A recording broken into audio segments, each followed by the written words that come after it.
I think most Clevelanders are unaware that the first automobile in the country was sold here in Cleveland in 1898. A fellow by the name of Alexander Winton produced it, wound up having the largest automobile plant in the world here in Cleveland.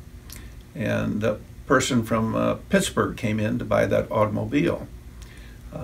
One other interesting thing is the term automobile was actually invented by a plain dealer reporter who traveled with Winton from Cleveland to New York to test the automobile. And they would telegraph back the news and the progress. And by the time they got to New York, thousands of people were lined up to greet them. And that's how they started proving the reliability.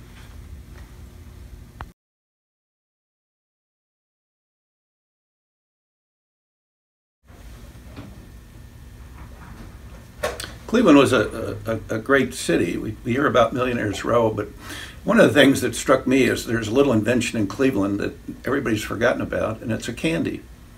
And it's got a hole in the middle. It's called Lifesaver.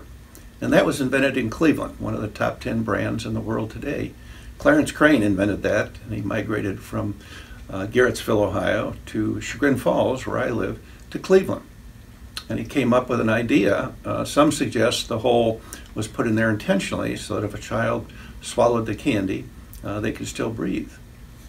And a fellow by the name of Bates decided to buy the company, took it to New York, and saved $30 million through the Great Depression as a result of a candy. One of the things that I use to promote Cleveland, and I think it's a little known fact, Cleveland, Ohio per capita is the most charitable city in all the world.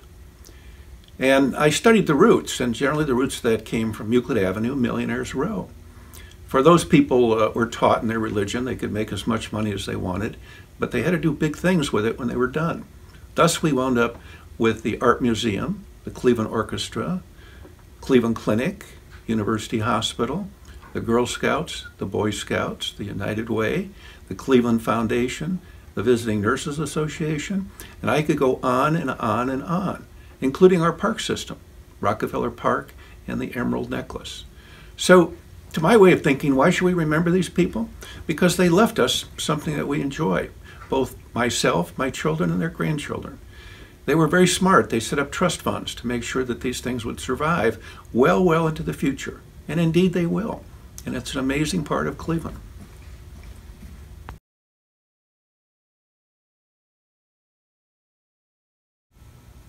One of the sad things that part of my job is the rise and the fall of Millionaires Row. Millionaires Row, as phenomenal as it was only 4 generations and it was all done. And even Sam Mather, the great Sam Mather, was worried about this at the turn of the century.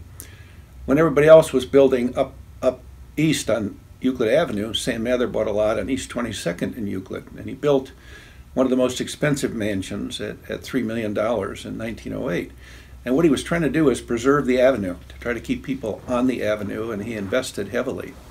But even he could not preserve the avenue. It basically, the people that built it destroyed it. And you may ask, Dan, why?